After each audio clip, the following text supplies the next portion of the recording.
The sound of hammering echoed through the dusty streets of Kingston, New Mexico Territory, on a sweltering August morning in 1878. But Sarah Brennan didn't flinch as another suitor nailed a poorly crafted birdhouse to her front porch without permission.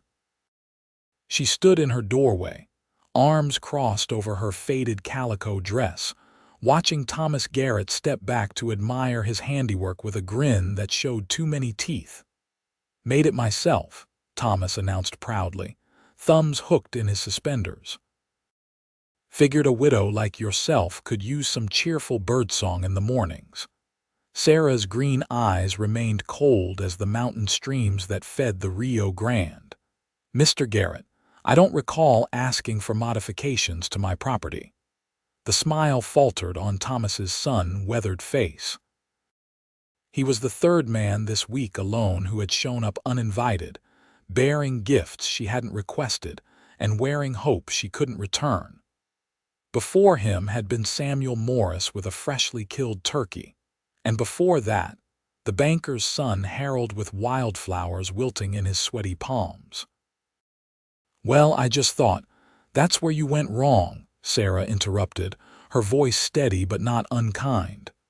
"I appreciate the gesture, but I'm not looking for company, help, or charity. Good day, Mr. Garrett." She closed the door before he could protest, leaning against the rough wood and closing her eyes. Through the window, she heard his boots shuffle in the dust, followed by the dejected clop of his horse's hooves as he rode away.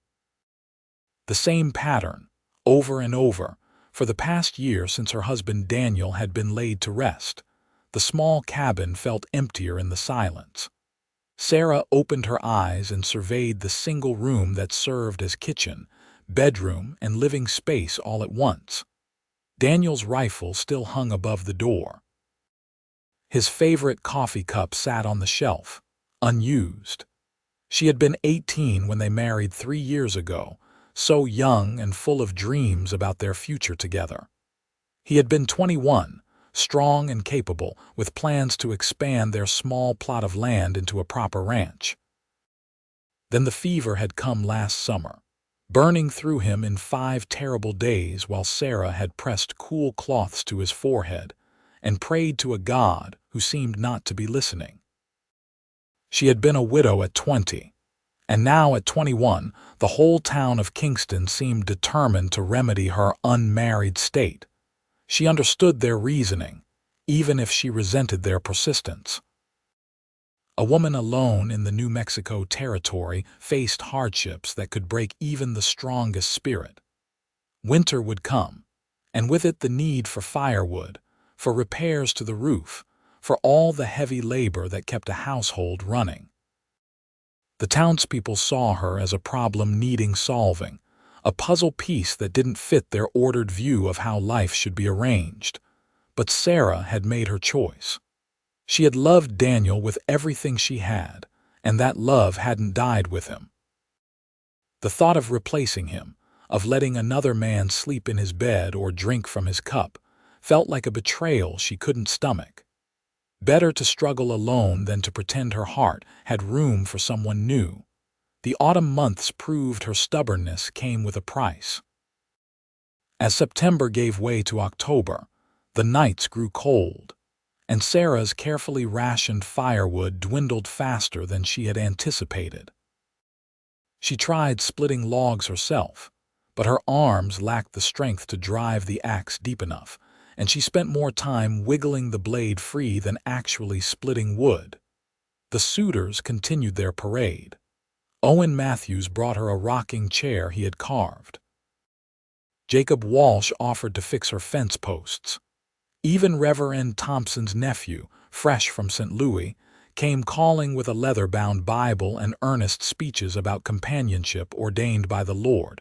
To each one, Sarah said the same thing: "Thank you, but no." The women of Kingston watched with a mixture of sympathy and exasperation. Martha Henderson, who ran the general store with her husband, tried reasoning with Sarah one afternoon while Sarah counted out coins for flour and coffee. "Pride is all well and good, dear, But it won't keep you warm come December, Martha said, her plump hands resting on the counter. There's no shame in accepting help. Daniel wouldn't want you suffering for his memory. Sarah tied her purchases into her saddlebag with deliberate movements. Daniel would want me to choose my own path, Martha. That's what he always wanted. And what path is that? Freezing to death in a cabin with no firewood, if it comes to that. Martha shook her head, her gray curls bouncing. You're the most stubborn woman I've ever met, Sarah Brennan. I'll take that as a compliment. As Sarah rode her mare, Clementine, back toward her cabin on the outskirts of town, she let herself acknowledge the fear she kept locked away from prying eyes. Martha was right, even if Sarah would never admit it aloud. Winter in the New Mexico mountains could be brutal. The cabin's roof had a leak she couldn't reach. The firewood situation was becoming desperate, and she was so very tired of doing everything alone, but loneliness and fear weren't reasons enough to let someone into her life. She had seen too many marriages of convenience in Kingston, unions built on practicality rather than affection, where couples lived like polite strangers under the same roof. That wasn't what she wanted. If she couldn't have love, true love like she had known with Daniel, then she would rather have nothing at all. The cabin came into view as the sun began its descent toward the Mimbers Mountains. Sarah dismounted and led Clementine to the small shelter that served as a stable, giving her mare fresh water and the last of the oats. She would need to buy more feed soon, another expense from her dwindling savings. Inside the cabin, she built up the fire with precious pieces of wood and started preparing a simple dinner of beans and cornbread. As she worked, her mind wandered to Daniel, as it so often did in these quiet moments. She remembered the way he used to sneak up behind her while she cooked, wrapping his arms around her waist and making her laugh. The cabin had felt so much larger with him in it, filled with his voice and his presence. Now it just felt empty. A knock on the door startled her from her memories. Sarah wiped her hands on her apron and opened it, prepared to turn away another hopeful suitor with her practiced words of refusal. Instead, she found herself looking at a man she didn't recognize. He stood a respectful distance from the door, hat in his hands, with the kind of weathered face that spoke of years spent outdoors. He was tall and lean, with dark hair that needed cutting and quiet brown eyes that didn't quite meet hers. His clothes were worn but clean, the attire of a working cowboy rather than a man trying to impress. "Madam," he said, his voice soft and a little rough, like he didn't use it much. "I'm sorry to disturb you. My name is Benjamin Wade. I'm new to Kingston, working at the Triple Creek Ranch." Sarah waited for the rest, for the practiced speech or the unwanted gift. When he didn't continue, she prompted, "What can I do for you, Mr. Wade?" He shifted his weight, looking uncomfortable. "I was in town yesterday and I heard some folks talking. They said you might need help with chores, but that you had refused everyone who offered." He paused, seeming to gather his courage. "May I chop your firewood?" The simple question caught her off guard. Not a declaration of intent, not a presumption of courtship, just a straightforward offer of help. Sarah found herself studying him more carefully. He looked to be in his mid-20s, with a kind of quiet dignity in the way he held himself. There was something different about him, something that set him apart from the other men who had come calling. "I'm not looking for a husband, Mr. Wade," she said bluntly, watching for his reaction. "Yes, madam. I gathered that from the stories." A hint of something that might have been amusement flickered in his eyes. "I'm just offering to chop wood. No strings, no expectations. I have some free time before winter work picks up at the ranch, and I could use the practice. My aim with an axe has gotten rusty." Sarah doubted that. His hands showed the calluses of hard labor, and his arms looked plenty strong enough to handle an axe. But there was something honest in his face, something that made her want to believe him. "Why?" she asked. "Why would you help a stranger?" Benjamin Wade looked down at his hat, turning it slowly in his hands. "My mother was widowed when I was 12. I watched her struggle for years, too proud to ask for help, too stubborn to accept it when it was offered. By the time she finally let people in, she had worn herself down to nothing." He looked up, meeting her eyes directly for the first time. "I don't want to see that happen to anyone else." The honesty in his words struck something deep in Sarah's chest. She thought of her own stubbornness, of the exhaustion that dragged at her bones, of the long winter ahead. Maybe, just maybe, accepting help didn't have to mean giving up her independence. "Just the firewood?" she asked cautiously. "Just the firewood, madam. Unless you need other repairs, in which case I'm fair handy with a hammer too. But only if you want the help." "I won't do anything you don't ask for." That was the difference, Sarah realized. Every other man had told her what she needed, what he could provide, what he wanted to give her. Benjamin Wade was asking permission, giving her the choice, respecting her right to refuse. "All right," she said slowly. "You can chop firewood. The axe is in the shed, and there's a pile of logs that need splitting behind the cabin." Something like relief crossed his face. "Thank you, madam. I'll get started right away if that's all right with you." He turned to go, but Sarah found herself calling after him. "Mr. Wade, have you had supper yet?" He stopped, looking back at her with surprise. "No, madam, but you don't need to. If you're going to work, you should eat. It's just beans and cornbread, nothing fancy, but there's enough for two." A slow smile spread across his face, transforming it entirely. "That would be much appreciated, madam. Thank you." Sarah returned to her cooking, listening to the sound of Benjamin Wade moving around outside. She heard the shed door creak open, the scrape of the axe being removed, and then the rhythmic thunk of blade biting into wood. It was a sound she remembered from when Daniel was alive, a sound that spoke of security and preparation, and someone caring enough to do the hard work. She caught herself before that line of thinking could go too far. This was just a man chopping wood, nothing more. He had been clear about his intentions, or lack thereof, and she needed to guard her heart against reading meaning into simple kindness.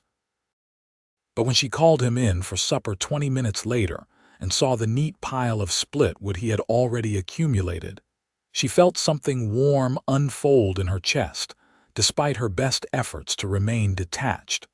Benjamin washed his hands at the pump outside before entering the cabin. He stood just inside the doorway, seeming uncertain, until Sarah gestured to the table where she had set 2 places. "Sit, please. No need to stand on ceremony." He sat carefully, as if afraid of taking up too much space.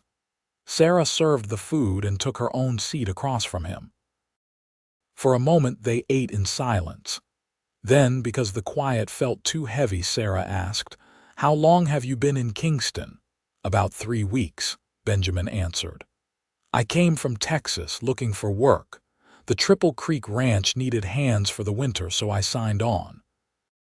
"What brought you all the way from Texas?" He was quiet for a moment, and Sarah wondered if she had overstepped. But then he said, "Needed a fresh start. Too many memories back home, and not all of them good." Sarah understood that more than she cared to admit. "Family. My mother passed 2 years ago. Father was gone long before that. No siblings, no wife." He said the last part matter-of-factly, but Sarah noticed he didn't quite meet her eyes. "I'm sorry about your mother." "Thank you. She was a good woman, strong as they come, stubborn too." The fondness in his voice was unmistakable.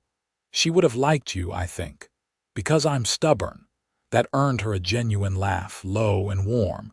"Because you know your own mind and aren't afraid to speak it." They finished the meal with easier conversation. Benjamin told her about life on the Triple Creek Ranch, about the foreman who was fair but demanding, about the other ranch hands who were teaching him the particular challenges of ranching in the New Mexico territory.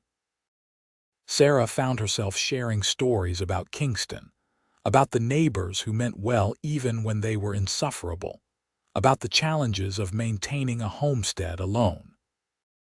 When the food was gone and the conversation had lulled into comfortable silence, Benjamin stood and carried his plate to the wash basin without being asked. "That was delicious, madam. Best meal I've had since leaving Texas. It was just beans and cornbread. It was made with care." That makes all the difference. He retrieved his hat from where he had hung it by the door. "I'll come back tomorrow evening if that's all right. Finish splitting the rest of that wood." "You don't have to. I know I don't have to, madam. I want to, if you'll let me." There it was again, that respect for her choice. Sarah found herself nodding. "All right. Tomorrow evening." After he left, Sarah sat in her cabin and listened to the crackle of the fire, burning wood that Benjamin Wade had split. The cabin didn't feel quite as empty as it usually did. And that realization terrified her almost as much as it comforted her. Benjamin returned the next evening as promised, and the evening after that. Each time, he worked on the wood pile until Sarah called him in for supper. The meals started simple, but gradually grew more elaborate as Sarah found herself wanting to cook properly again. She made stew with fresh vegetables from Martha's store, biscuits with honey butter, even a dried apple pie when she felt particularly ambitious. They talked during these meals, careful conversations at first, but gradually opening up.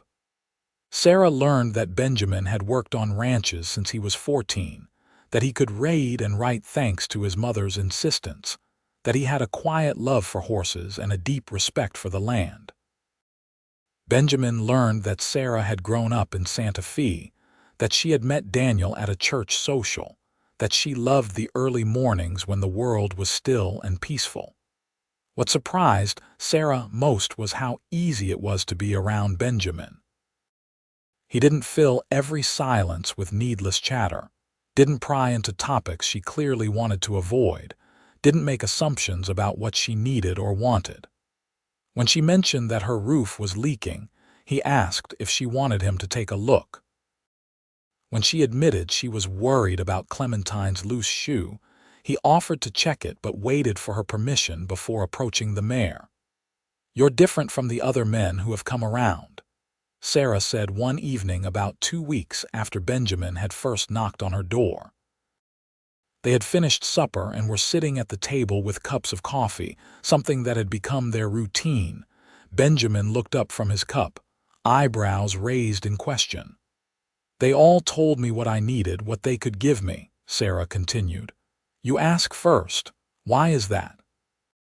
He took a long moment to answer, staring into his coffee as if it held the words he was searching for. "I suppose because I've seen what happens when people don't ask. My father, he was the kind of man who made decisions for everyone around him, told my mother what to do, how to think, what to want. It wore her down, made her small." He looked up, meeting Sarah's eyes. "I swore I'd never be like that. Every person deserves the right to choose their own path, even if I don't agree with it. That must have been hard watching your mother go through that." "It was. But it taught me something important." He smiled slightly. "Strength isn't about forcing your will on others. It's about respecting them enough to let them be who they are." Sarah felt something shift inside her, like a door she had kept firmly locked was beginning to crack open. She found herself wanting to tell him things she hadn't shared with anyone, to let him see the parts of herself she kept hidden. "Daniel and I used to sit here like this," she heard herself say. "After supper, drinking coffee and talking about our day. I haven't done this with anyone since he died." Benjamin's expression softened. What was he like? No one had asked her that.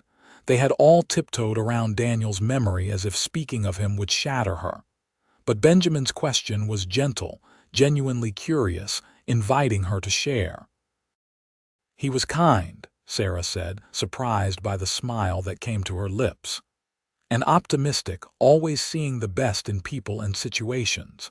He believed we could build something here, a real home and maybe even a ranch someday. He worked so hard. Her smile faded. Too hard, maybe. When the fever came, he was already exhausted. His body didn't have the strength to fight it. That must have been terrifying, watching him slip away. It was the worst 5 days of my life. Sarah's hands tightened around her coffee cup. I kept thinking if I just tried hard enough, loved him enough, prayed hard enough, he would get better. But he didn't. And I was left here alone in this cabin we had built together. I'm sorry you went through that. The simple words, offered without platitudes or attempts to make it better, meant more than Sarah could express. She blinked back tears and took a steadying breath. I loved him so much, she continued. And when he died, I thought that was it. I had my great love and it was over. The idea of trying to love someone else felt impossible, still does, mostly. Benjamin nodded slowly. Love isn't something you can force or replace. It grows in its own time if it grows at all. You believe that someone can love more than once, my mother did, Benjamin said. After my father left, she eventually met a man named Joseph. He was gentle and patient, everything my father wasn't. She told me once that loving Joseph didn't mean she was forgetting or replacing my father. It was just different. A new chapter, she called it, not a rewrite of the old one. Did she marry him? No, she was too afraid, too scarred by my father. Joseph waited for years, loving her anyway, asking nothing in return. When she finally decided she was ready, it was too late. She got sick, and the consumption took her within 6 months. Benjamin's voice was rough with old grief. I think her biggest regret was not taking the chance when she had it. They sat in silence after that, each lost in their own thoughts. Sarah considered his words, turning them over in her mind like river stones. Could she have a new chapter? Did she even want one? The answer wasn't clear, but for the first time since Daniel's death, she found herself willing to consider the question. As October deepened into November, Benjamin's presence in Sarah's life became a constant. He came every evening after his work at the ranch, always with some task to occupy his hands. The firewood was long since finished, but there were fence posts to mend, a leak in the roof to patch, a door that hung crooked to fix. Sarah stopped pretending she didn't need the help and started asking for it directly. In return, she cooked meals that grew more elaborate, mended his shirts when they tore, and shared her limited coffee supply without hesitation. It wasn't courtship, exactly. Neither of them had spoken of feelings beyond friendship. But it was companionship, and Sarah was surprised to realize how much she had missed it. The town noticed, of course. Kingston was too small for anything to go unobserved. Martha Henderson commented on it when Sarah came to the store one afternoon. I see Benjamin Wade heading out to your place most evenings, Martha said, trying and failing to sound casual as she measured out sugar. He's been helping with repairs, Sarah replied evenly. Hum. And staying for supper, I hear. He works hard. It's the least I can do. Martha's eyes sparkled with barely suppressed glee. Oh, honey, I'm not judging. That young man is a far sight better than the others who came sniffing around. Polite, hardworking, and easy on the eyes to boot. If I were 30 years younger and not married, I might make a play for him myself. Despite herself, Sarah felt heat rise to her cheeks. It's not like that, Martha. Maybe not yet, but I've seen the way he looks at you when he thinks no one is watching. And I've seen that you're smiling again, really smiling for the first time since Daniel passed. Sarah wanted to protest, to deny that anything was developing between her and Benjamin, but she couldn't quite bring herself to lie, because the truth was, she did look forward to his visits. She found herself thinking about him during the day, wondering what stories he would share that evening, planning meals she thought he might enjoy.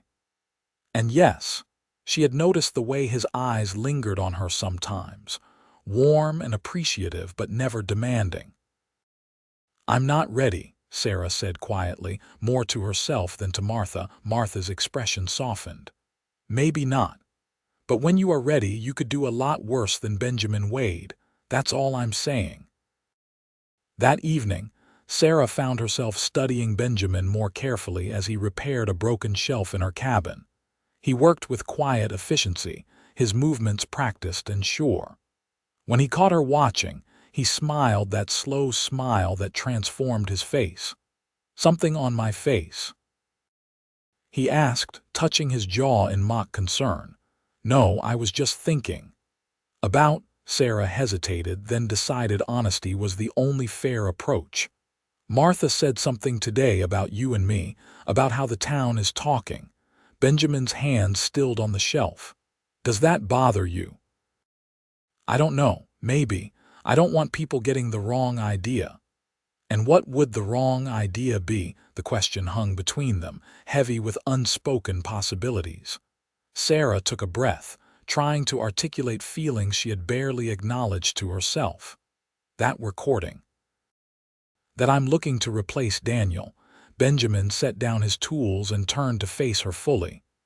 "Sarah, I need to be honest with you about something."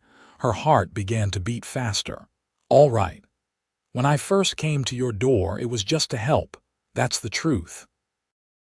I heard about a woman who needed assistance and was too proud to accept it, and it reminded me of my mother. I wanted to help, nothing more." He paused, his brown eyes searching hers. "But these past weeks, getting to know you, sharing meals and conversations, I'd be lying if I said my feelings hadn't changed." Sarah's breath caught.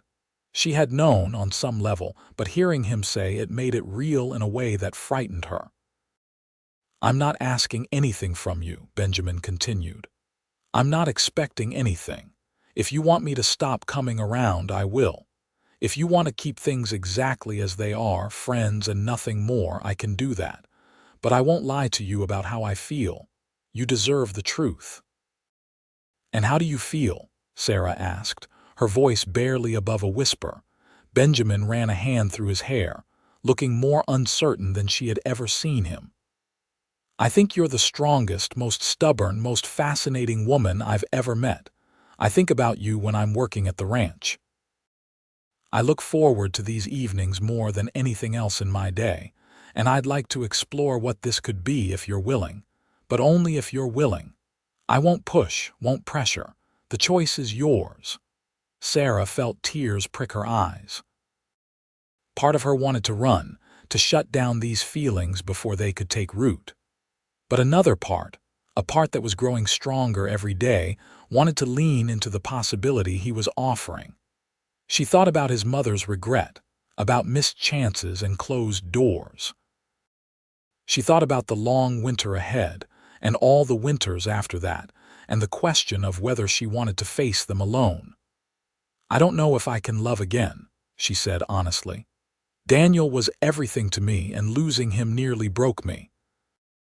I'm terrified of going through that kind of pain again." "I can't promise you won't get hurt," Benjamin said gently. "Nobody can promise that. But I can promise that I'll be honest with you, that I'll respect your choices, that I'll never try to replace what you had with Daniel or make you forget him. What are you asking for? Just a chance. Let me court you properly. Let's see where this goes. If you decide it's not what you want, I'll accept that. But give us the opportunity to find out." Sarah closed her eyes, feeling the weight of the decision pressing down on her. Every logical part of her brain screamed that it was too soon, too risky, too painful to even consider. But her heart, that stubborn organ that had been frozen for so long, was beginning to thaw. "I need time," she said finally. "I can't give you an answer right now." Benjamin nodded, relief and understanding mingling on his face. "Take all the time you need. I'm not going anywhere." That night, after Benjamin had left and Sarah was alone in her cabin, she found herself standing by the window, looking out at the star-strewn sky. She thought about Daniel, about the love they had shared, about the future they had planned that would never come to be. Then she thought about Benjamin, about his quiet strength and patient kindness, about the way her cabin felt warmer when he was in it. "I don't know what to do," she whispered to the darkness, to Daniel's memory, to God or fate or whatever force governed the universe. "I don't want to forget you, but I'm so tired of being alone. Give me a sign. Help me know what's right." The stars offered no answer, but as Sarah stood there, she felt a strange sense of peace settle over her. Maybe there was no right answer. Maybe there was just the choice to keep living, to remain open to possibility, to trust that her heart was strong enough to risk hoping again. She went to bed that night with her mind still unsettled, but her dreams were gentle, filled with images of firelight and quiet conversation, and a future that didn't seem quite so lonely. The next few days passed in a strange tension. Benjamin continued to come by, but there was a new awareness between them, a recognition of feelings spoken and questions unanswered. Sarah caught herself being more conscious of her appearance, pinning her dark hair more carefully, wearing her better dress even though it was just an ordinary evening. Benjamin brought small gifts, a book of poetry he thought she might enjoy, wildflowers that were among the last of the season, clearly nervous in a way he hadn't been before. Sarah's mind was a battlefield.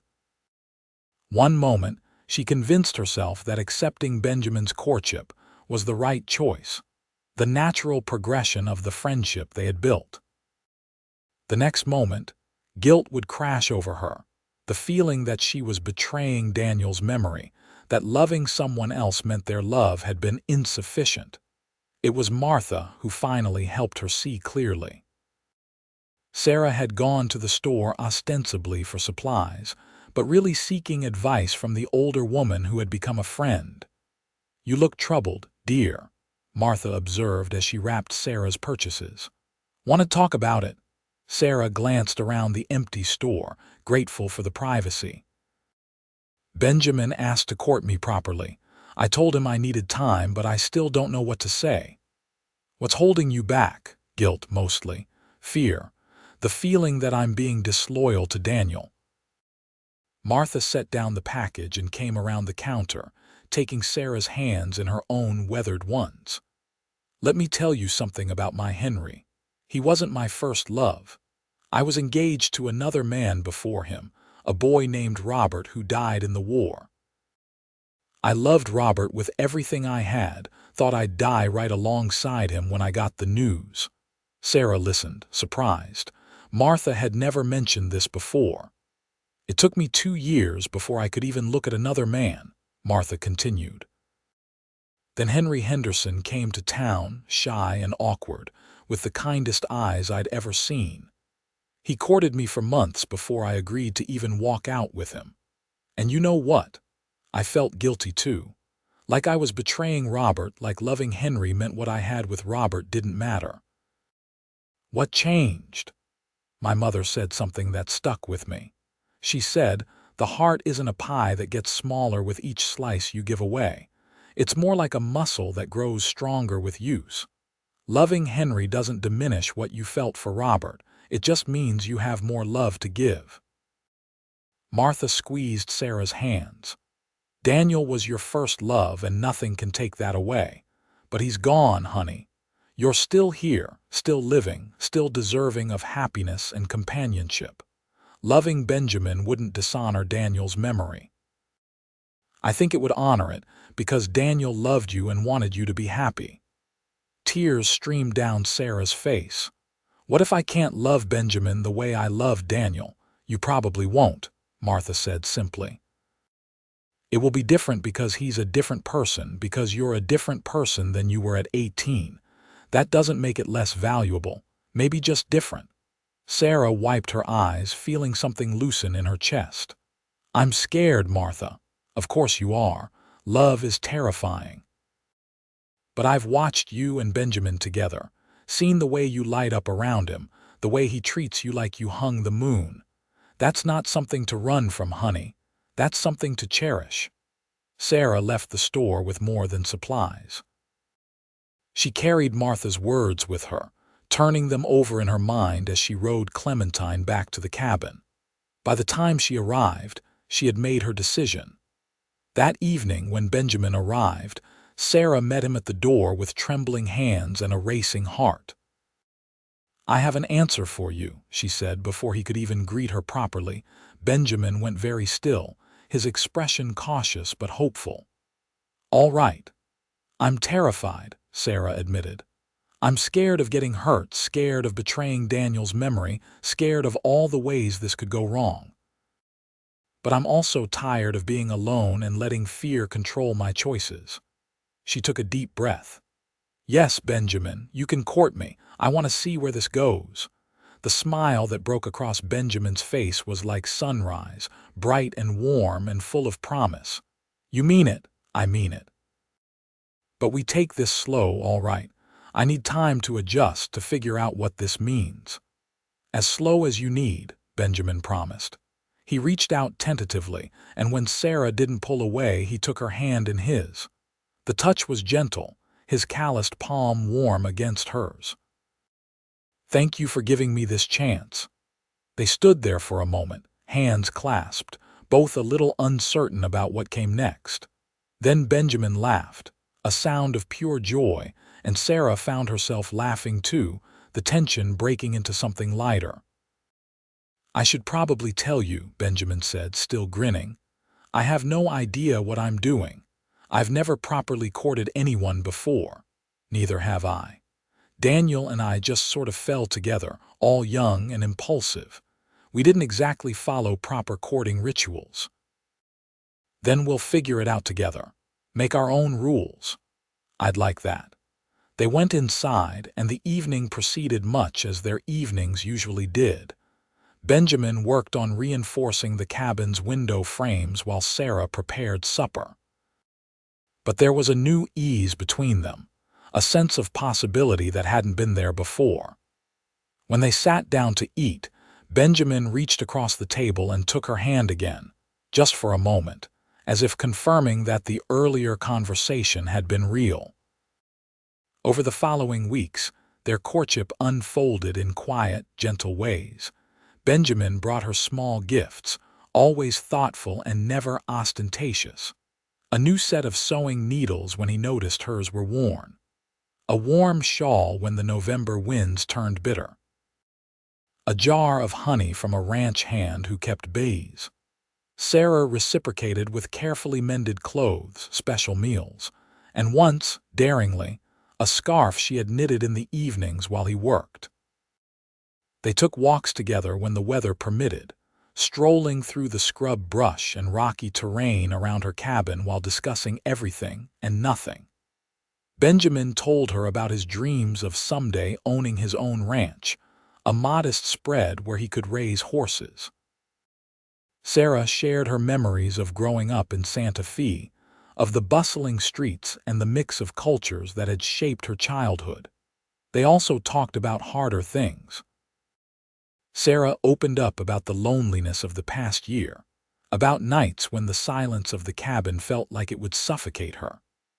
Benjamin shared more about his difficult relationship with his father, about the scars left by growing up in a house where love was conditional and control was the norm. "I swore I'd be different," Benjamin said one evening as they sat by her fire. "That I'd never make someone feel small or trapped.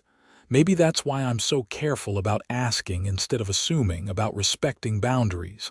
I never want to be like him." "You're nothing like him," Sarah assured him.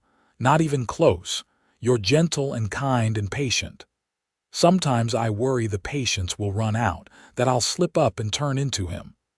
Sarah turned to face him fully, taking his hand in both of hers.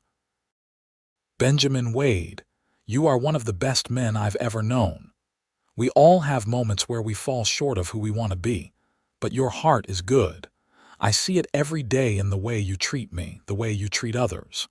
Don't let your father's shadow make you doubt that." He looked at her with such intensity that Sarah felt her breath catch. "How did I get so lucky to find you? I think I'm the lucky one." They kissed for the first time that night, a tentative brushing of lips that sent warmth flooding through Sarah's entire body. It wasn't like kissing Daniel had been. That had been passionate and urgent, the kisses of young people discovering desire for the first time. This was different, gentler, but no less meaningful. A promise of something building slowly, carefully, with intention. When they pulled apart, both were breathing a little harder. Benjamin rested his forehead against hers, his hand cupping her cheek. "I'm falling in love with you," he whispered. "I know it might be too soon to say it, but it's true." Sarah's heart stuttered. She wanted to say it back, felt the words pressing against her teeth. But something held her back, some last vestige of fear or guilt or self-protection. "I care about you so much," she said instead. "More than I thought I could care about anyone again. Just give me a little more time for the rest." "Take all the time you need," Benjamin said, echoing his earlier promise. "I'm not going anywhere." December arrived with the first real snow, blanketing Kingston and the surrounding mountains in white. Sarah's cabin was snug and warm, thanks to Benjamin's repairs and the enormous stack of firewood he had split. She had enough supplies to last through even a harsh winter, and for the first time since Daniel's death, she didn't face the cold months with dread. Benjamin came less frequently now that the ranch work had intensified, but he made it out at least twice a week, often staying until late in the evening. On one such visit, he arrived with a proposition. "The ranch is having a Christmas social," he said over supper. "Music, dancing, food. Everyone in the area is invited. Would you go with me?" Sarah hesitated. A public event with her and Benjamin together would cement their courtship in the eyes of the entire community. There would be no pretending it was just friendship, no maintaining the fiction that she was still the untouchable widow. It felt like a big step. But then she thought about dancing in Benjamin's arms, about celebrating the season with music and laughter instead of sitting alone in her cabin. She thought about Martha's words, about hearts that grew stronger with use. "Yes," she said, "I'd like that." The night of the social was clear and cold, with stars glittering like ice chips in the black sky. Benjamin arrived in a borrowed wagon, looking nervous and handsome in clothes that had been carefully brushed and pressed. Sarah wore her best dress, a deep blue that brought out her eyes, with her hair pinned up in a style that had taken her 3 attempts to get right. "You look beautiful," Benjamin said when she opened the door, and the reverence in his voice made her feel beautiful.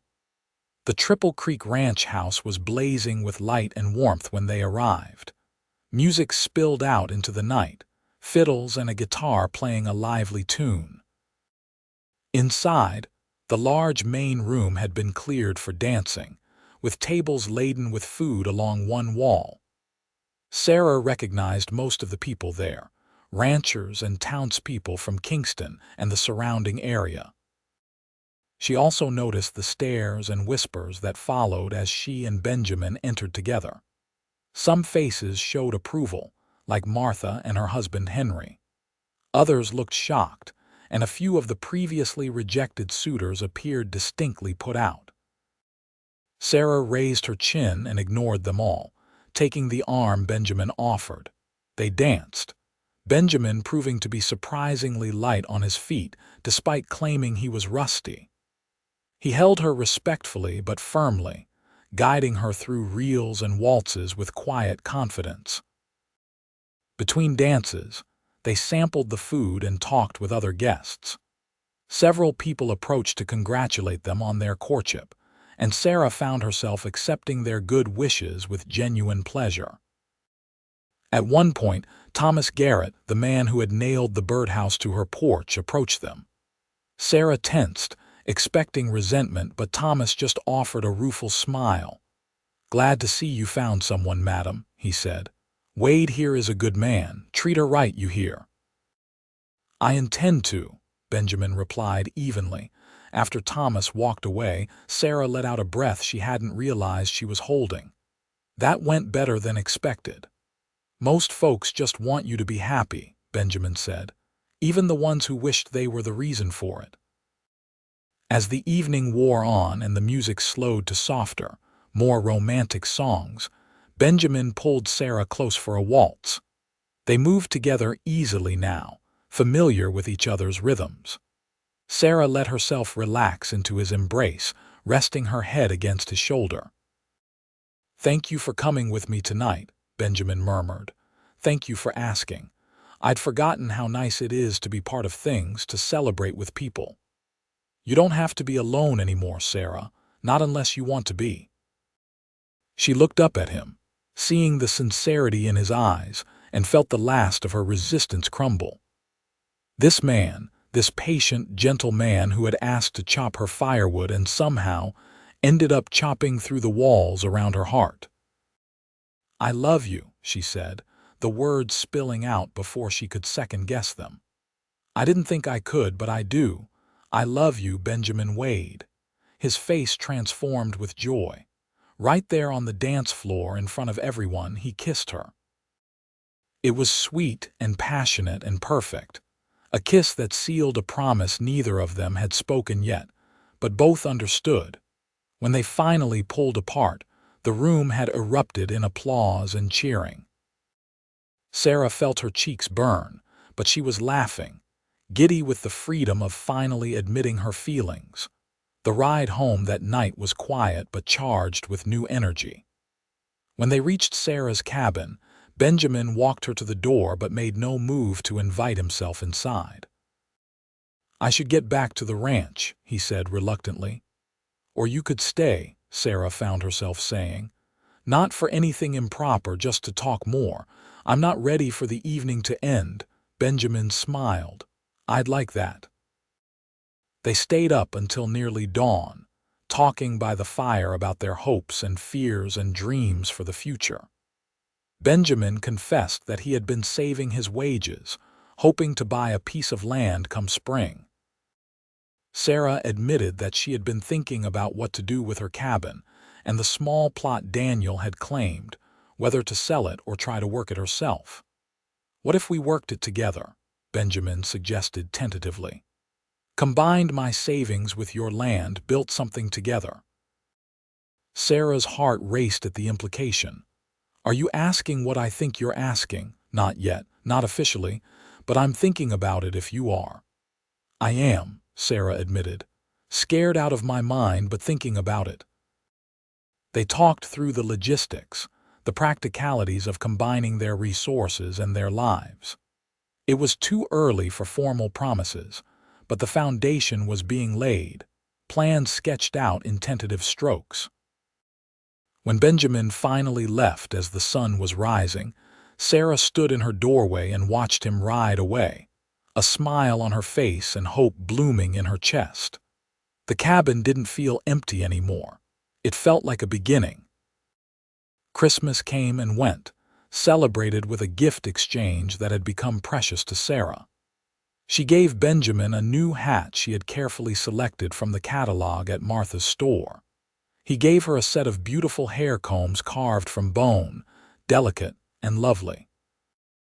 They spent Christmas Day together, cooking a modest feast and reading from the poetry book he had given her weeks earlier. Winter deepened, but Sarah barely noticed the cold. Benjamin was there as often as work allowed, and on the days he couldn't come, Sarah found herself content with her own company, knowing he would return. They continued making plans, talking about the future in concrete terms now. Benjamin had found a piece of land adjoining Sarah's claim, 20 acres that the current owner was willing to sell at a fair price. Combined with Sarah's land and his savings, they could make a real go of it. In February, on a night when the stars were so bright they seemed close enough to touch, Benjamin officially asked Sarah to marry him. He did it simply, without grand gestures or elaborate speeches, just the two of them in her cabin after supper. "Sarah Brennan, I love you more than I thought I could love anyone. You make me want to be the best version of myself. Will you marry me?" Sarah didn't hesitate. "Yes, absolutely yes." They were married in early March, a simple ceremony in Kingston's small church with most of the town in attendance. Sarah wore a new dress in soft green, and Benjamin wore a suit borrowed from the ranch foreman. Martha cried happy tears, and even some of Sarah's former suitors looked genuinely pleased for them. As Reverend Thompson pronounced them husband and wife, Sarah felt a complex mixture of emotions. Joy, certainly, and love for the man standing beside her. But also a bittersweet acknowledgement of Daniel, of the path not taken, of the future she had imagined that would never be. She sent up a silent prayer of gratitude for the time she had had with Daniel, and a promise that she would honor his memory even as she built this new life. When Benjamin kissed her to seal their vows, Sarah felt the last piece of her heart click into place. This was right. Different from what she had had before, but right in its own way. They moved into Sarah's cabin temporarily while working on building a larger house on the combined property. Benjamin proved to be as hardworking and dedicated as Sarah had expected, rising before dawn to work at the ranch, and then spending his evenings working on their home. Sarah helped where she could, and together they slowly raised walls and laid floors. The intimacy of marriage was an adjustment. Sarah had loved Daniel, but they had been so young, learning together in fumbling uncertainty. Benjamin was older, more patient, and their physical relationship unfolded with a tenderness that sometimes brought Sarah to tears. He was always careful with her, always attentive to her comfort, never demanding more than she was ready to give. One night, lying in Benjamin's arms after they had made love, Sarah found herself talking about Daniel in a way she hadn't been able to before. "He would have liked you," she said softly. "Daniel, I mean. He always admired men who worked hard and treated others with respect." Benjamin's arms tightened around her. "I wish I could have known him. Anyone who loved you as much as he did must have been special." "He was. And I'll always love him in a way." "Is that all right?" "Of course it is. He was part of making you who you are. I wouldn't want you to forget him or stop loving him. There's room in your heart for both of us." Sarah turned to face Benjamin, cupping his face in her hands. "How did I get so lucky to find you? I think I'm the lucky one. I got to ask, may I chop your firewood, and ended up with everything." They laughed together and Sarah kissed him, pouring all her love and gratitude into the gesture. This was her life now, built on the ashes of the old but no less valuable for it. Different but beautiful in its own right. By summer, the new house was finished. It was modest but sturdy, with 2 bedrooms and a proper kitchen and a porch where they could sit and watch the sun set over the mountains. They moved in on a blazing July day, carrying their few possessions from the cabin that would now serve as storage. Sarah stood in the doorway of her new home, looking at the space she and Benjamin had created together, and felt a profound sense of peace. This was theirs, built by their own hands, a physical manifestation of the life they were building together. They worked hard through that summer and fall, establishing their small ranch. Benjamin was good with horses, as Sarah had suspected, and they started with 3 mares and a stallion, planning to breed and sell horses to other ranchers. Sarah tended a large garden and kept chickens, selling eggs in town and preserving vegetables for winter. It was hard work, exhausting and sometimes frustrating. But they did it together, supporting each other through setbacks and celebrating small victories. When one of the mares foaled successfully, they stayed up all night to watch, marveling at the gangly-legged colt. When Sarah's tomato plants succumbed to an early frost, Benjamin held her while she cried over the waste, then helped her salvage what they could. In October, a year after Benjamin had first knocked on her door, Sarah realized she was pregnant. The discovery filled her with a mixture of joy and terror. She had wanted children with Daniel, had mourned the family they would never have. Now she was getting that chance, but the fear of loss loomed large. She told Benjamin that evening, watching his face carefully for his reaction. He was silent for a long moment, and Sarah's anxiety spiked. Then he swept her into his arms, laughing and crying at the same time. "We're going to have a baby," he kept repeating as if he couldn't quite believe it. "Sarah, we're going to be parents." "Are you happy?" she asked, needing to hear him say it. Happy doesn't even begin to cover it. Terrified, excited, grateful, all of it, but mostly just so incredibly happy. The pregnancy was not easy. Sarah suffered from terrible sickness in the early months, barely able to keep anything down. Benjamin was endlessly patient, bringing her weak tea and dry toast, holding her hair back when she was ill, never complaining about the extra work he had to take on. As she grew larger, the physical discomfort increased, but so did the wonder of feeling the baby move inside her. They prepared the second bedroom as a nursery, Benjamin building a cradle from smooth pine, while Sarah sewed tiny clothes and blankets. Martha visited often, bringing advice and supplies and her own reassuring presence. The whole town seemed invested in the pregnancy, with neighbors stopping by to check on Sarah and offer help. On a warm May evening in 1880, Sarah went into labor. Benjamin rode for the midwife, then paced outside while Martha and Mrs. Thompson attended to Sarah. The labor was long and difficult, testing Sarah's strength to its limits. There were moments when she was certain she couldn't continue, when the pain seemed unbearable. But then, as dawn was breaking, she heard the piercing cry of her newborn baby, and every moment of pain was forgotten. "It's a boy," Martha announced, placing the tiny, squalling bundle in Sarah's arms. "A big, healthy boy." Sarah looked down at her son, at his red face and dark hair and tiny fists waving in indignation, and felt love crash over her like a wave. Benjamin was allowed in then, and he approached the bed with awe written all over his face. "May I hold him?" he asked, his voice rough with emotion. Sarah passed their son to Benjamin, watching as this strong, capable man cradled the baby with infinite gentleness. Tears streamed down Benjamin's face as he studied the infant, touching the tiny fingers and marveling at the perfect little features. "He's beautiful," Benjamin whispered. "Perfect." What should we name him? They had discussed names, but suddenly Sarah knew exactly what felt right. Daniel Benjamin Wade. After the two men I've loved most. Benjamin looked up at her, understanding and gratitude shining in his eyes. "Are you sure?" "I'm sure. It feels right."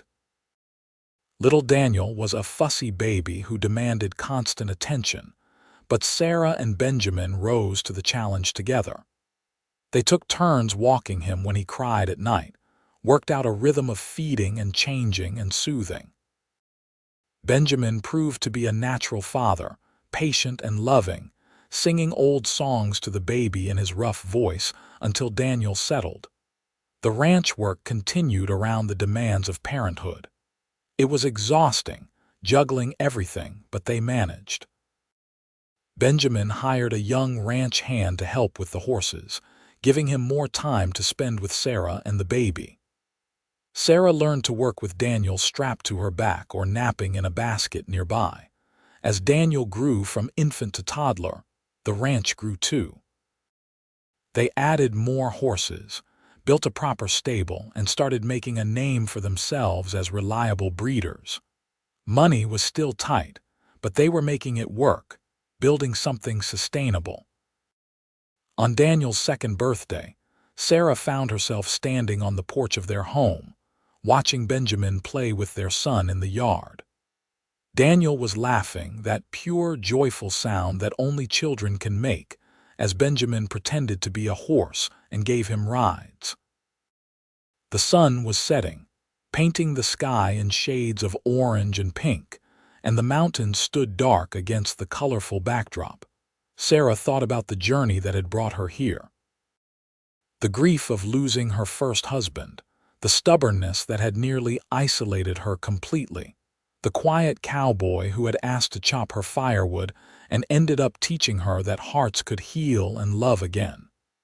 It hadn't been easy. There had been tears and fear and moments when she had wanted to give up on everything. But looking at her family, at the life they had built together, Sarah knew it had all been worth it. Benjamin looked up and caught her watching. He said something to Daniel, who toddled over to Sarah with his arms outstretched. She scooped him up, kissing his chubby cheeks as Benjamin joined them on the porch. "What are you thinking about?" Benjamin asked, slipping an arm around her waist. "How lucky I am, how grateful." "Me too." He kissed her temple. "Every single day, I'm grateful I got up the courage to knock on your door that day. Best decision you ever made. Second best. The best was asking you to marry me." Sarah leaned into him, feeling the solid warmth of his body, the weight of their son in her arms, the peace of knowing she was exactly where she was meant to be. "I love you, Benjamin Wade." "I love you too, Sarah Wade, now and always." As the sun set completely and stars began to appear in the darkening sky, the three of them went inside, into the warmth of the home they had built together. And Sarah, who had once thought her capacity for love had died with Daniel Brennan, smiled at the abundance of love that filled her life now. The years continued to unfold with their mixture of challenges and joys. When little Daniel was 4, Sarah gave birth to a daughter they named Emma Rose. Then, 2 years later, another son arrived, whom they called Henry after Martha's husband, who had become a dear friend to both of them. The house that had seemed so spacious now rang with the sounds of children, laughter and tears, and the constant motion of young lives being lived. The ranch prospered. Benjamin's reputation as a horseman grew, and buyers came from as far as Santa Fe to purchase his stock. Sarah's garden expanded, and she started selling preserves and baked goods in town, adding to their income. They were never wealthy, but they were comfortable, secure in a way that would have seemed impossible in those early days after Daniel's death. Sarah watched her children grow with a mixture of pride and bittersweet awareness of time's passage. Little Daniel inherited his namesake's optimism and his father's quiet strength. Emma was fierce and independent, reminding Sarah of herself. Henry was the peacemaker, always trying to smooth over conflicts between his siblings. Martha became like a grandmother to the children, spoiling them with sweets from the store and telling them stories about the old days. She delighted in reminding Sarah of those early conversations when Sarah had been so certain she would never love again. "Look at you now," Martha would say, watching the children play. "3 babies and a thriving ranch. I told you Benjamin Wade was a good man. You did, and you were right." There were hard times too. A drought one summer that killed half their garden and stressed the horses. A winter so harsh they lost 2 foals to the cold. Benjamin's injury when a skittish stallion kicked him, leaving him bedridden for weeks while Sarah managed everything. The fever that struck all 3 children one terrifying autumn, sending Sarah back to memories of Daniel's death until all 3 recovered. Through it all, Sarah and Benjamin held onto each other. Their love, which had started so tentatively, had deepened into something unshakable. They knew each other's fears and dreams, their strengths and weaknesses. They had learned to communicate, to fight fair, to forgive and move forward. On their 10th wedding anniversary, Benjamin surprised Sarah by taking her to the old cabin where she had lived when they first met. It was still standing, weathered but sturdy, still serving as storage for ranch equipment. "I wanted to bring you here," Benjamin said as they stood in the doorway, "to remember where we started." Sarah looked around the small space, remembering the loneliness that had filled it, the grief that had colored everything. "It seems so small now, because we've grown, built something bigger and better. I was so stubborn back then, I almost turned you away. But you didn't. You let me chop your firewood." Benjamin pulled her close. "Best day of my life when you said yes. Mine too. Well, one of them. The wedding, the babies, there have been a lot of best days, and there will be more to come." They stood there for a while, wrapped in each other's arms and their memories, before heading back to the main house where their children were being watched by a neighbor. That night, lying in bed, Sarah reflected on the journey of the past decade. The girl she had been at 18, marrying Daniel with such hope and innocence, seemed like a different person entirely. The widow at 21, broken and defensive, was similarly distant. She had grown, changed, been shaped by loss and love into someone stronger and wiser. As the children grew older and more independent, Sarah found time to pursue interests beyond the ranch.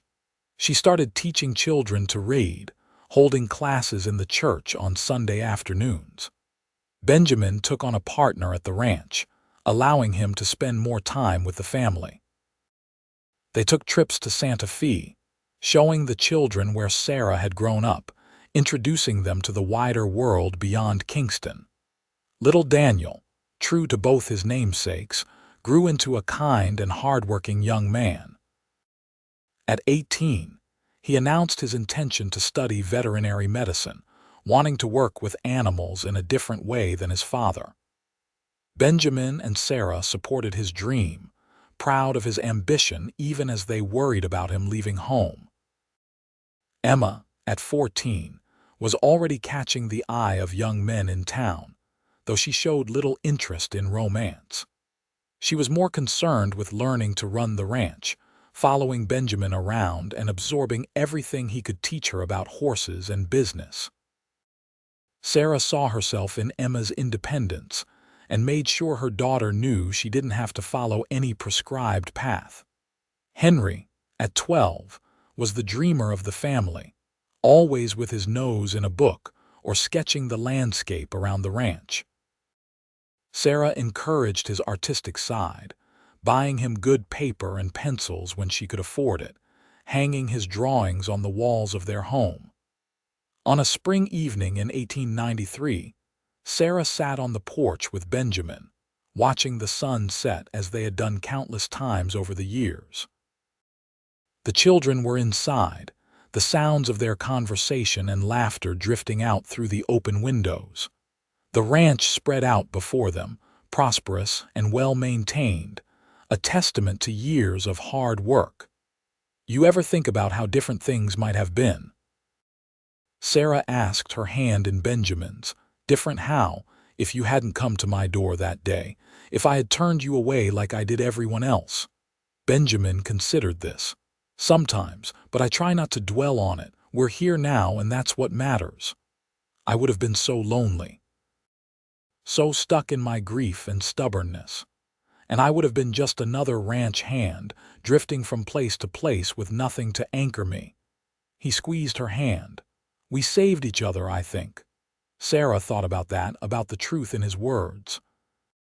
She had saved him from loneliness and rootlessness, given him a family and a purpose.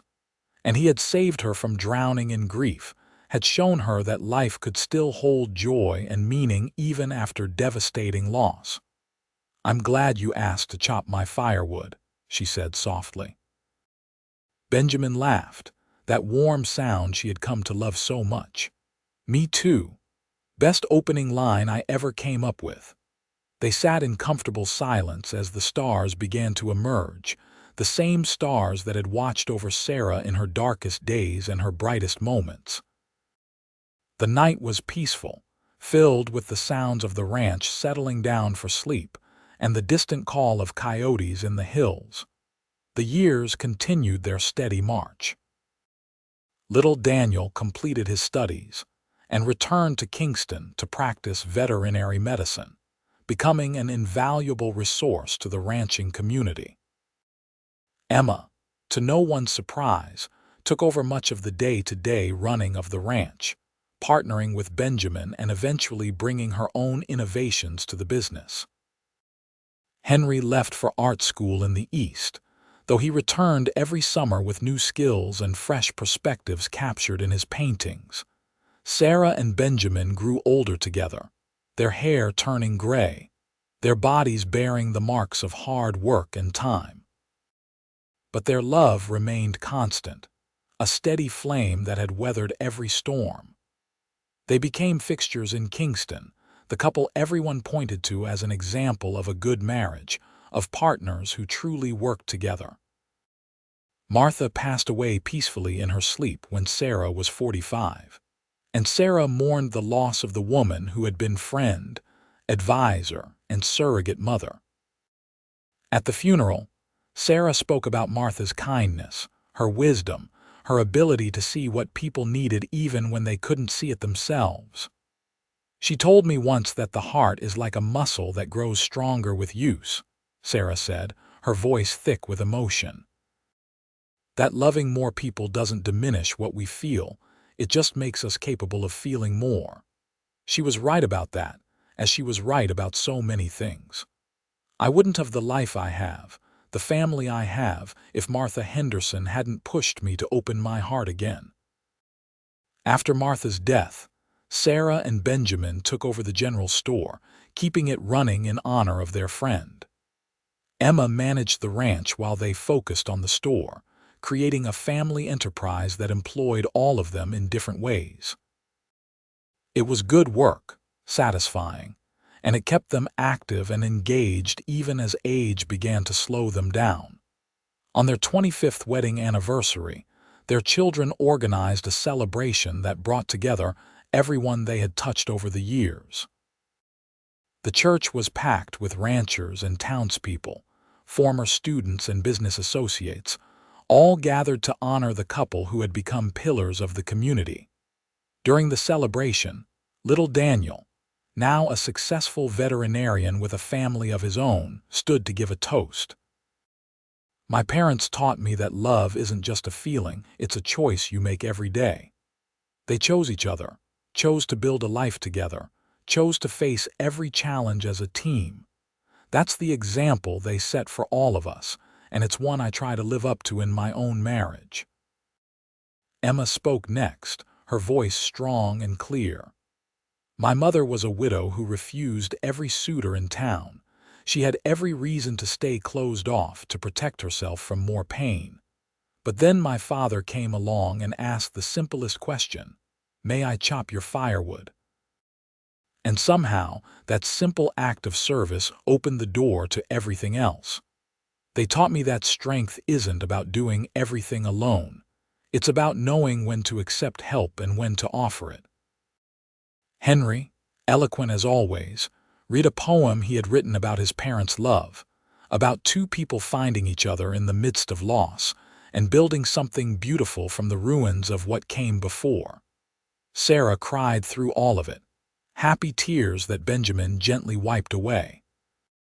When it was their turn to speak, Benjamin stood and pulled Sarah up beside him.